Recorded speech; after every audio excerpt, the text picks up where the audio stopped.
Jai Hind everyone, I am Rinki Tyagi, working as an assistant professor in IT department.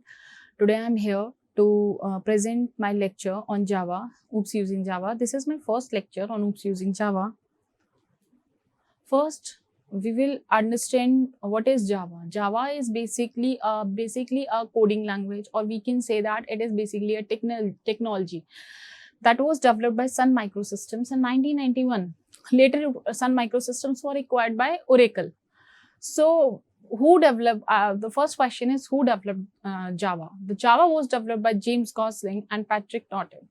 It is basically a very simple programming language that is easy to write, easy to compile, easy to debug, and easy to learn. It is used to create modular programs in reusable code. We will understand it later how it is creating modular programs in reusable code as we will continue our lectures. First, we need to understand why we need to learn Java. First, it is based on OOPS concept. That is, it is object oriented. In Java, everything is an object. Java can be easily extended since it is based on the object model. Second, it is platform independent. Unlike many other programming languages, including C and C++, first in Java, we have to compile the source code using compiler. Basic Java compilers are JavaC, or you can say JIT compiler, that is just-in-time compiler. Using these compilers, we will first compile the source code and the source code will be converted to the bytecode. Now using interpreter, that means in Java, there is JVM that is provided by Sun Microsystems with all the operating systems by default. JVM is Java Virtual Machine. JVM works as an interpreter in Java. Now the bytecode will be interpreted by JVM. Now the JVM will work like an interpreter for bytecode. Bytecode will be converted to our machine code, or we can say assembly level code. Next question is, what is bytecode? Bytecode is basically the intermediate code between the source code and machine code. When you will compile a Java program and you will save your file .java in a folder, we will see later on. Then when you will open that folder after compiling the file, you will see the .c file will be there. That .c file is your bytecode file. And if you want to run your program on different operating system, that will be done using bytecode. Like if you are making a program in your college on Linux operating system, and if you want to run that program at your home on Windows operating system, you have to just copy the bytecode in your pen drive and put that bytecode on your operating system on Windows. And then when you will compile the interpret the bytecode using JVM, then you will get your output in the form of machine code, or in the form of, you will get your output basically. So bytecode makes the Java language portable. Portable. I'm not saying platform independent, I'm saying portable. But now there is a term written here, architectural neutral, that Java compiler generates an architecture neutral object file. What is the meaning of this? When you will compile the file and you will get the .c file, and when you will interpret your .c file on different operating system, and you don't need any extra hardware to run that file, that means it is architectural neutral. So when this is a very important question for interview also, what is the difference between portability and platform independence? Portability means you can run your bytecode on any operating system, and when portability plus architectural neutral makes the program platform independent. Students got confused whenever we ask, what do you mean by platform independency? They said that we can run it on any operating system, but that is portability, that you can run it on any operating system. But when you can run it on any operating system plus it is architecture neutral, then it is equals to platform independency. Next, what it is simple, it is based on OOPS concept, that is those are based on real world. So it is very easy, designed to learn. It is basically a concept on OOPS. Everything is here in the form of object, in the form of class. It is secure because it enables to develop virus-free programs. It enables to develop Virus-free programs, tamper-free system, authentication techniques are based on public key encryption here. So it is basically secure. Moving ahead, it is portable. I already explained this term. Next, it is robust. What do you mean by robust? Java makes an effort to eliminate error-prone situation by emphasizing mainly on compile time error checking and runtime checking. It will do the program checking basically on the time of compile time. It is robust as exception handling is there. If there is any exception, then it will be handled on runtime exception using try catch block, throw keyword. Throws keyword we will study later on in second unit about exception handling. Next is multi-threading. What is basically, first we will understand what is thread. Thread is basically a light-weighted program. What do you mean by light-weighted program? There is a large program. When it is divided into smaller modules, those smaller modules are known as threads. And when these threads run parallelly, our efficiency, the efficiency of our system will increase many times. So multi-threading is based on this concept. Interpreted, because bytecode is translated to native machine instruction that is not stored anywhere. So it is interpreted also. Basically, we use the term as compared to interpreted. Java uses compiler as well as interpreter. That is much better than the only term interpreted, that Java uses compiler as well as interpreter. Sometimes it is also asked why Java uses compiler as well as interpreter. So you need to clear these concepts for interview also. High performance with the use of just-in-time compiler. Java enables high performance. Distributed, Java is designed in distributed environment where we can use applets from the internet. Dynamic programming, it is more dynamic than C and C++. These are the features that made Java popular, and that's why people are switching from C++ or C to Java. There are many devices where Java is currently used. First one, they are used in desktop application like Acrobat Reader, media provider, antiviruses. They are used in web applications like in Java T-Point also. That Java T-Point is a very popular website these days for studying any subject. So that is also using Java. Enterprise applications like banking applications, in mobile applications, embedded systems, smart card, robotics, games, and many different applications of Java. What are the types of Java application? First one is standalone application. Standalone applications are basically the applications that are desktop applications, or we can say window-based applications. That is written here like they are known as desktop application or window applications, like your media player, your antivirus, AWT and strings basically are used in Java for creating your standalone applications. Next is web application. What do you mean by web application? An application that runs on the server side and that will create a dynamic page. I thought that you know very well about the difference between the static page and the dynamic page. So dynamic pages are created using Java here. Currently, servlets, JSP, Strut, Spring, Hibernate, JSF, these are the technologies that are using Java-based web applications. Next is enterprise application, an application that is distributed in nature, that is banking applications. These are basically the enterprise application that are developed for a specific organization according to the need of specific organization. Like enterprise Java beans are basically used for creating enterprise applications. Like next is mobile applications, that are developed basically for mobile. Applications those are developed basically for mobile are known as mobile applications. Currently Android and Java ME are used for creating mobile applications. Next, we say that Java is an object-oriented language. Basically, Java is an object-oriented programming that will organize a program as collection of objects. Like it is saying there are number of objects that are collected into a symbol class and that will create a single program.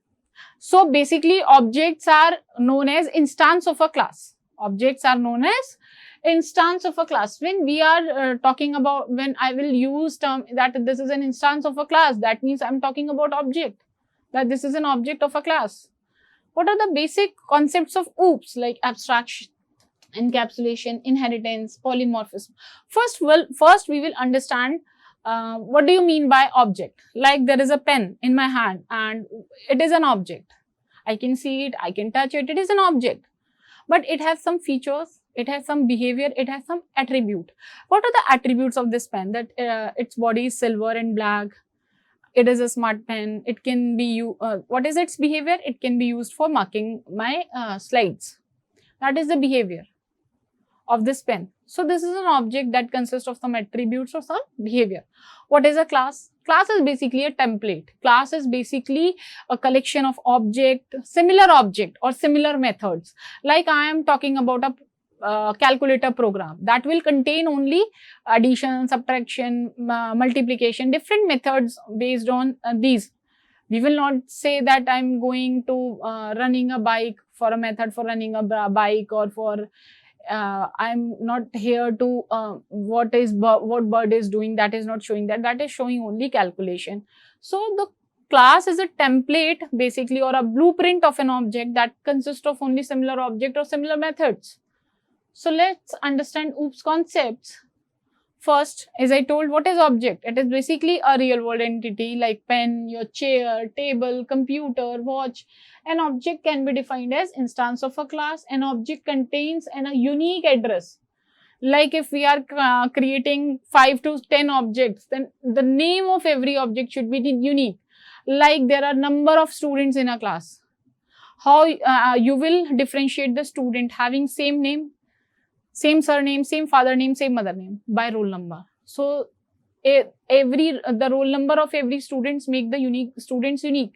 So every object should be unique. Multiple objects can be there, but they have separate names or different names. What is a class? Class is basically a collection of objects. It is basically a logical identity. A class can also be defined as a blueprint from which you can create individual objects. Class does not consume any space.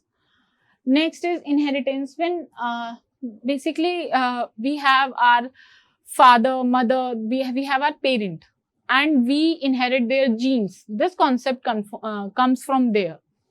When an object acquires all the properties or all the behavior of a parent class, then it is known as inheritance. So our parent, we are inheriting the genes from our parents. So they are parent and we are child. Same here. There is a parent class and there is a child class. Like there are two classes, class A and class B. Class B is inheriting class A. So class A is the parent class, or we can say super class. And class B is the child class, or we can say subclass. Inheritance is basically used for runtime polymorphism. Now next is, what is polymorphism?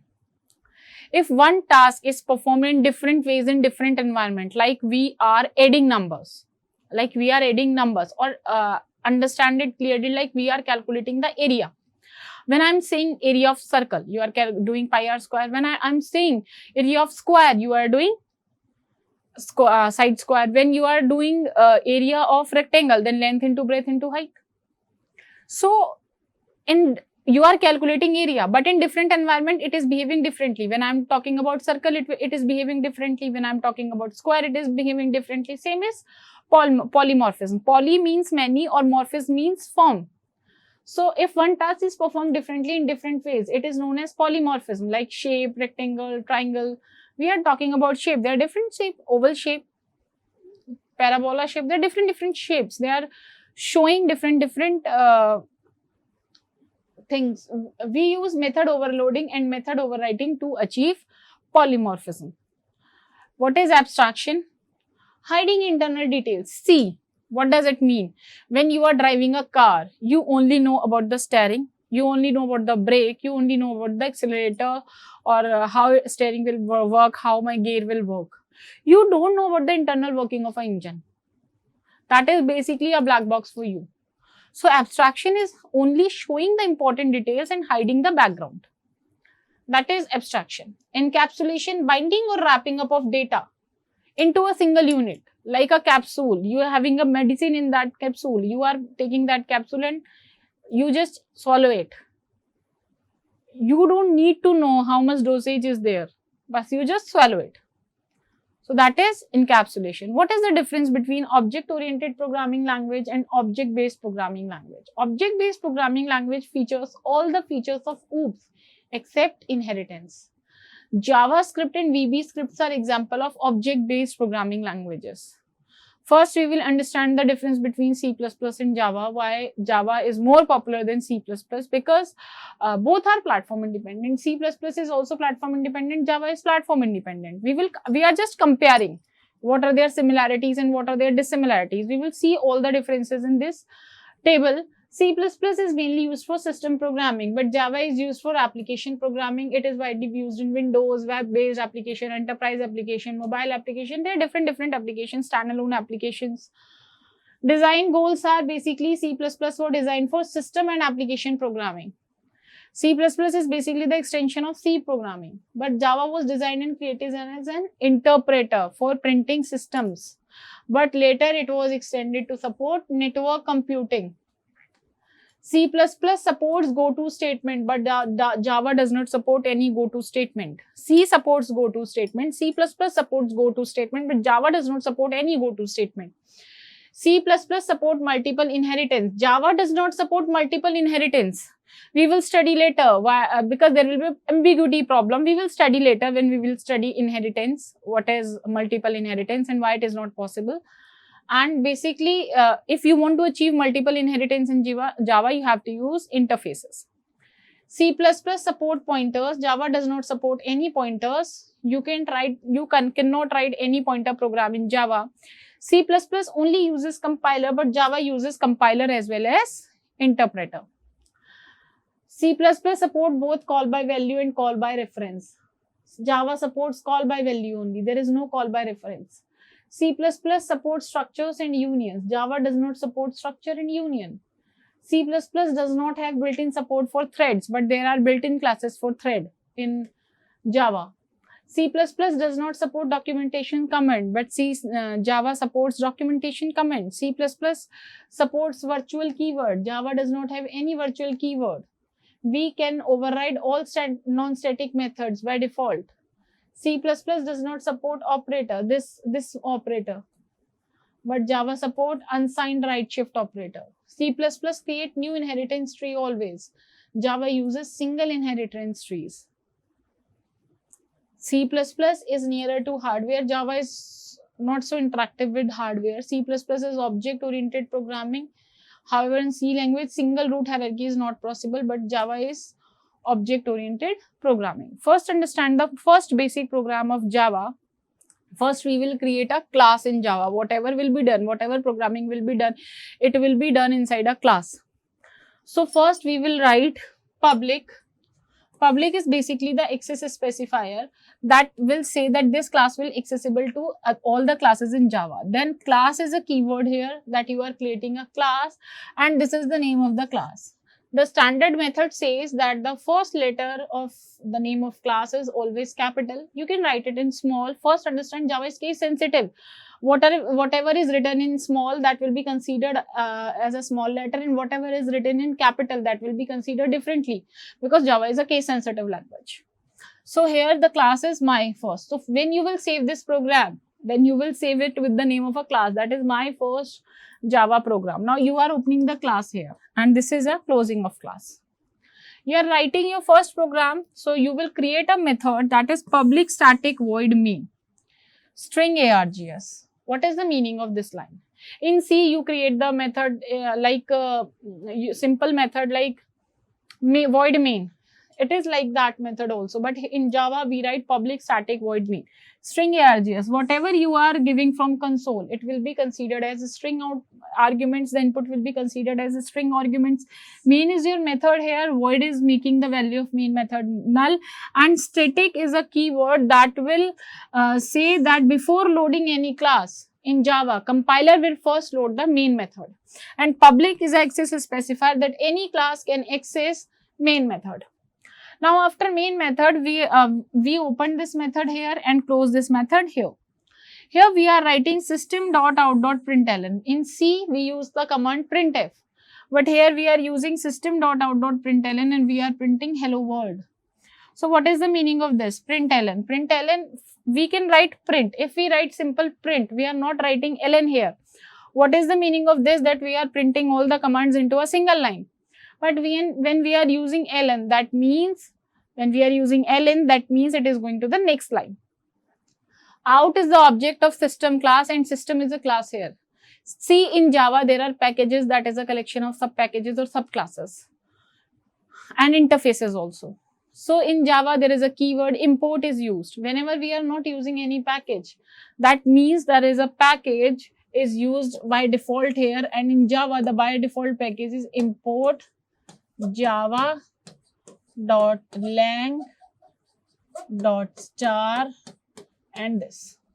Import is the keyword that will import the lang package of Java, is the keyword that will import the Java from Java, that will import lang package. And dot star means if we are writing star here, that it will import all the classes from lang package. And then system is the class, or string is the class inside lang package. String and system are the classes. That's why the first letter of string and system is capital. So basically, the Java program structure is divided into documentation section, who have created the program, at what time, who have created the program. Package statement, as it was written in, this is the package statement. Now import statement. We are importing the program. Interface, if we are not building any interface. Class definition. This is the class definition here. This is the main method here, and this is the definition here. So as I told, Java is case sensitive. You will define the class, and the class will have any name. The program will save with that name only. The name of method and the name of class will be different. Program file name will be same as the class name. And that's all for today. Thank you very much.